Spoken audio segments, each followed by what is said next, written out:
Next, थोथा। थोथा means निकम्मा या कचरा। बलाई मीन्स आपत्ति, आफत और विपत्ति। जो मुसीबत और संकट होता है ना, वो ही होता है आपत्ति, आफत और विपत्ति मीन्स बलाई। भांति भांति मीन्स तरह तरह, भिन्न भिन्न। हाय मीन्स बद्दुआ। भस्म मतलब राख। चटकाए मीन्स शीघ्र, तुरंत, फौरन। तरुवर मीन्स पेड़। सरवर मीन्स सरोवर। संचयी मीन्स संग्रह करना। सुजानी मीन्स चतुर। बड़ेन मतलब बड़ा और तलवारी मीन्स तलवार। ओके, नेक्स्ट एक्सरसाइज मुहावरे। फर्स्ट मुहावरा है हिलमिल चलना। हिलमिल चलना मतलब सहयोग करना।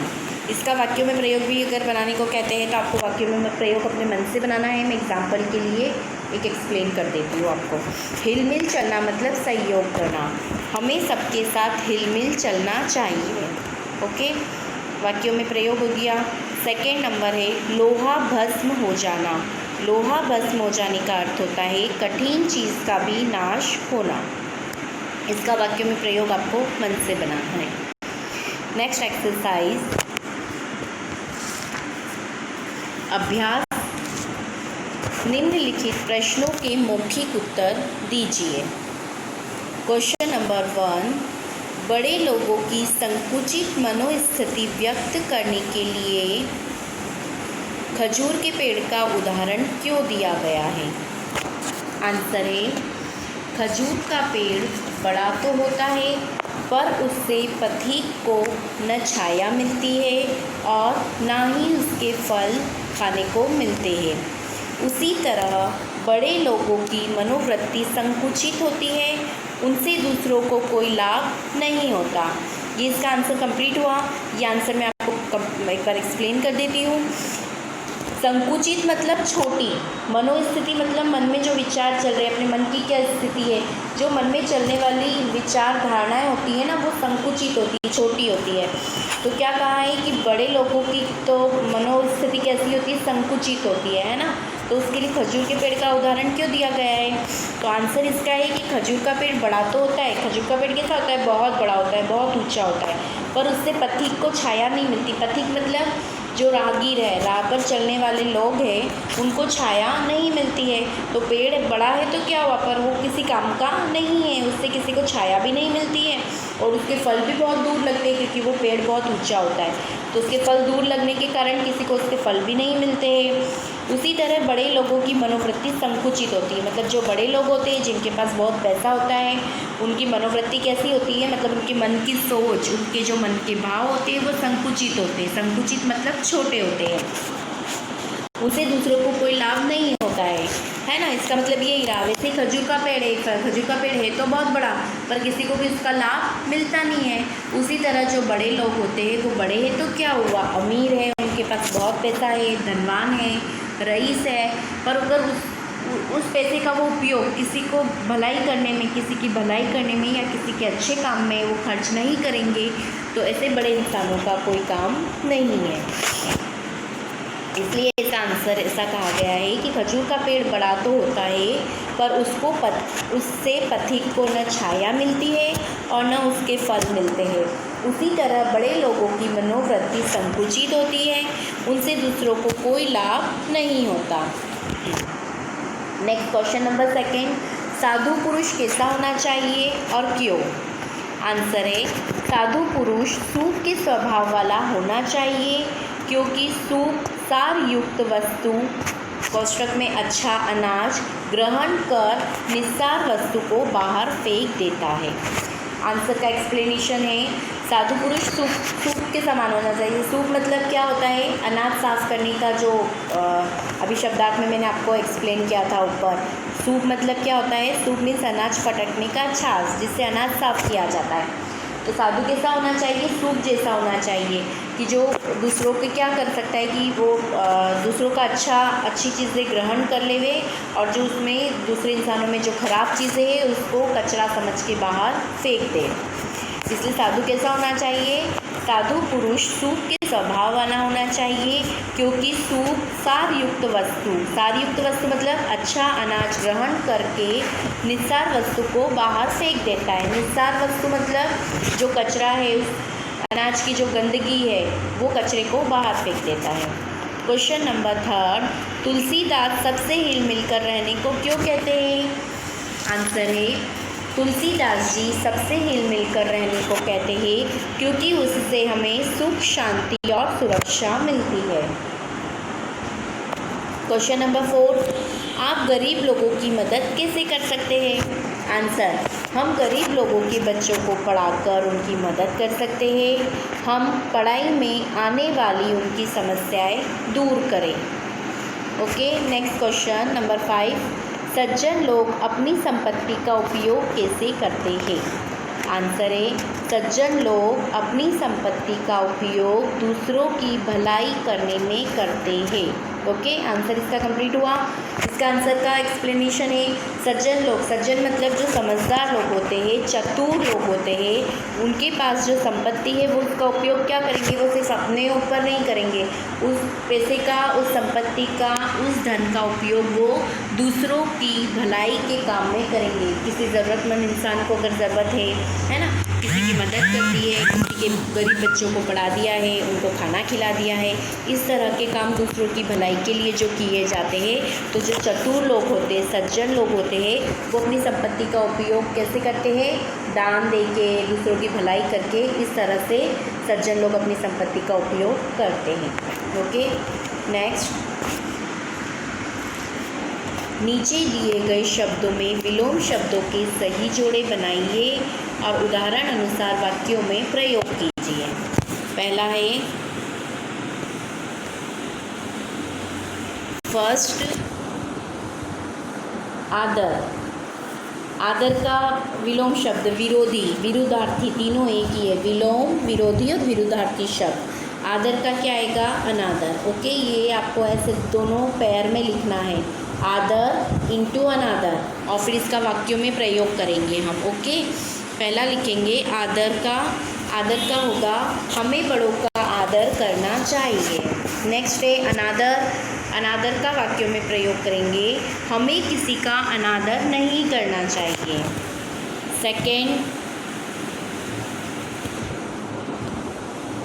सेकंड है स्वकाज का आएगा परकाज। ओके, स्वकाज का वाक्यों में प्रयोग बनेगा, मैं यहाँ स्वकाज के लिए आया हूँ।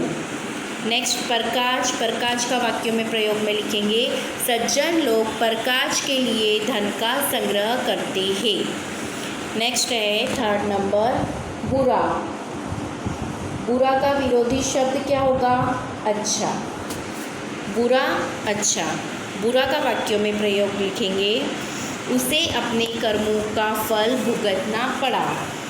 अच्छा में लिखेंगे, उसने यहाँ अच्छा नाम कमाया। आप ये वाक्यों में प्रयोग अपने मन से भी लिख सकते हैं। ओके, नेक्स्ट है फोर्थ नंबर,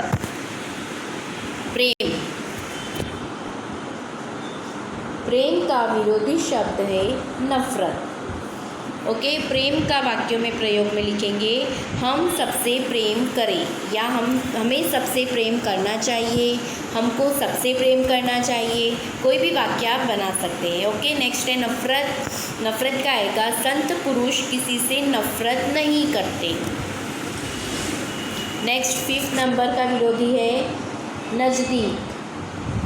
नज़दीक का आएगा दूर।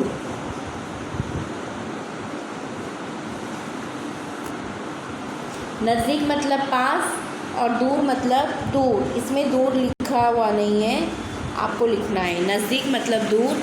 नज़दीक का वाक्यों में प्रयोग होगा, बाजार से मेरा घर नज़दीक है। नेक्स्ट है दूर में पाठशाला मेरे घर से दूर है।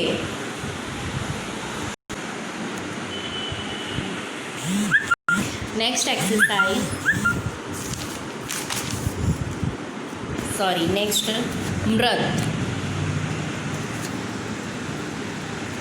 नेक्स्ट विरोधी मृत का विरोधी आएगा जीवित। सॉरी, इसमें दूर लिखा हुआ था, मेरा ध्यान नहीं रहा। ओके, नज़दीक का है, ये नज़दीक का आएगा, दूर यहाँ पर है। ओके, नेक्स्ट आएगा मृत। मृत मतलब मरा हुआ, और जीवित मतलब जो जीता जाता इंसान है उसे जीवित कहते हैं, और मृत मीन्स मरा हुआ। मृत का विरोधी जीवित। मृत का वाक्यों में प्रयोग होगा, उस दुर्घटना में कई लोग मृत पाए गए, और जीवित का वाक्यों में प्रयोग होगा, मलबे में से कई लोग जीवित निकले। नेक्स्ट 7 नंबर छोटा। नेक्स्ट विरोधी शब्द है छोटा। छोटा का अपोजिट आएगा बड़ा, दिस वन। छोटा में आप लिखेंगे हमारा घर बहुत छोटा है, और बड़ा में लिखेंगे वह बहुत बड़ा आदमी है।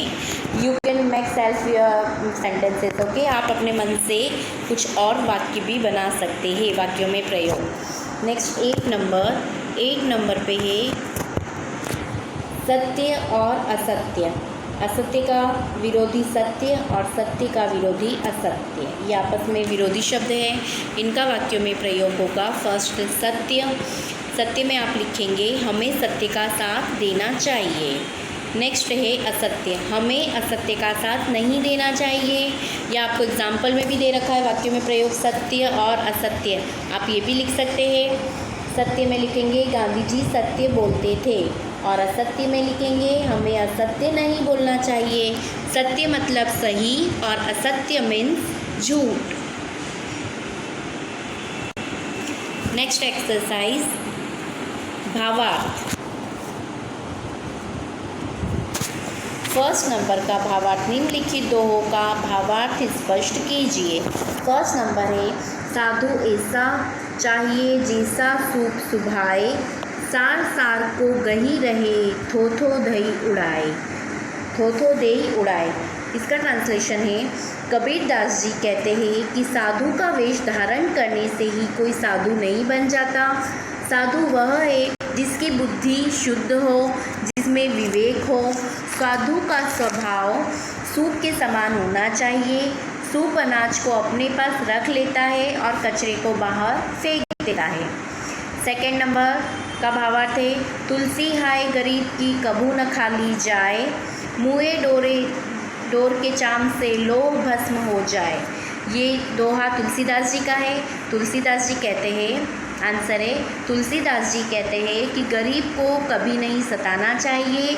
गरीब की हाय बद्दुआ लेने से हमारा नुकसान होता है। जब मरे हुए पशु के चमड़े से बनी थोकनी से लोहा जल जाता है तो जिंदा व्यक्ति की हाय क्या नहीं कर सकती, वह तो सताने वाले का सर्वनाश ही कर देती है। इसलिए किसी गरीब को सताना नहीं चाहिए और कभी उसकी हाय भी नहीं लेनी चाहिए। थर्ड नंबर रहीमन देखी बड़न को लघु न दीजिए डारी, जहाँ काम आवे सोई कहाँ करे तलवारी। रहीमन जी का दोहा है ये। रहीम जी कहते हैं कि लोग बड़े लोगों के डांट बट से प्रभावित होकर लोग बड़े लोगों के ठाट बाट से प्रभावित होकर साधारण लोगों की उपेक्षा करने लगते हैं। रहीम जी कहते हैं कि बड़े लोगों से प्रभावित होकर सामान्य लोगों से मुंह मोड़ना अच्छा नहीं है। युद्ध में तलवार भले काम की हो, पर कपड़े सीने के लिए तो छोटी सी सुई ही काम आती है। जो काम छोटे कर सकते हैं वह बड़े नहीं कर सकते। इसलिए समाज में छोटे का महत्व भी है, हमें उनसे मुख नहीं मोड़ना चाहिए।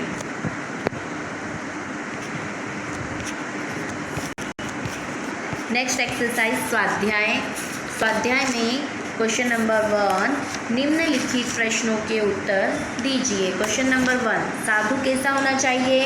आंसर है साधु सूप जैसे स्वभाव वाला होना चाहिए। सूप फटकते समय अच्छे अनाज को अपने पास रख लेता है और कचरे को बाहर फेंक देता है। मैं वापस रिपीट कर रही हूँ इसका आंसर। साधु सूप जैसे स्वभाव वाला होना चाहिए। सूप अनाज फटकते समय अच्छे अनाज को अपने पास रख लेता है और कचरे को बाहर फेंक देता है। क्वेश्चन नंबर 2 कबीर जी लालच को बुरी चीज़ कहते हैं। आंसर है लालच व्यक्ति की बुद्धि और उसके विवेक को नष्ट कर देता है। मक्खी लालच के कारण गुड़ पर बैठती है और उसमें फंस जाती है। थर्ड नंबर, तुलसीदास जी सबसे हिल मिल कर रहने को क्यों कहते हैं? आंसर है हिल मिल कर रहने में आपस में प्रेम भाव बढ़ता है, किसी से बैर विरोध नहीं होता। क्वेश्चन नंबर 4, गरीब की हाय के लिए कौन सा उदाहरण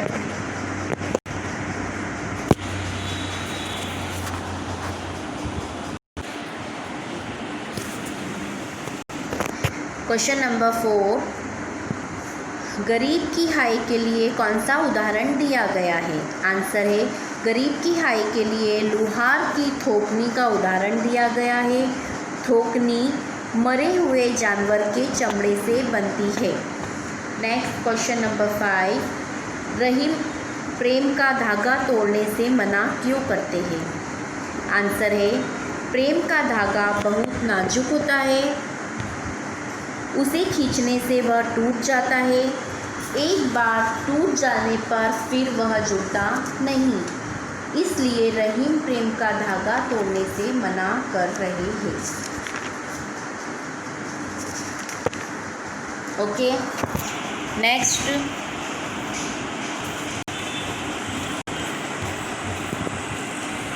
एक्सरसाइज।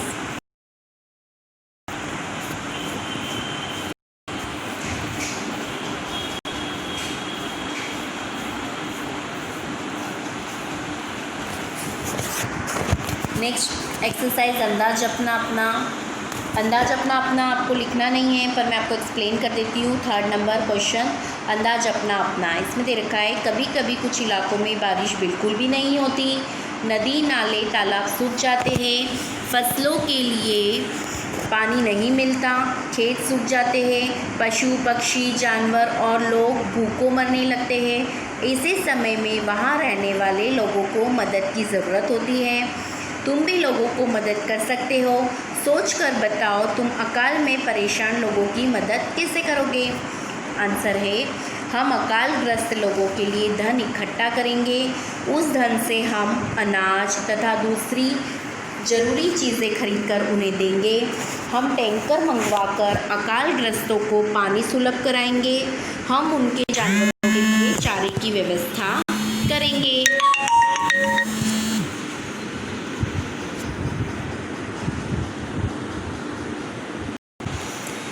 ये अंदाज अपना मैंने आपको एक्सप्लेन कर दिया है, आपको ये नोटबुक में नहीं लिखना है। 4 नंबर ऑलरेडी एक्सप्लेन, दोहों का भावार्थ कंप्लीटेड, स्वाध्याय कंप्लीटेड। नेक्स्ट है भाषा सज्जता आपको कंप्लीट नहीं करना है CW में। अब मैं आपको ऐसे ही एक्सप्लेन कर देती हूँ। नीचे दिए गए वाक्यों के रेखांकित शब्दों को ध्यान से पढ़िए। वह कौन जा रहा है, कौन क्या है, कौन के नीचे अंडरलाइन की है। कौन प्रश्नवाचक सर्वनाम होता है ना, जिसमें क्वेश्चन पूछा गया है, तो क्वेश्चन में क्या वर्ड आया है? कौन मीन्स क्वेश्चन हो गया ये।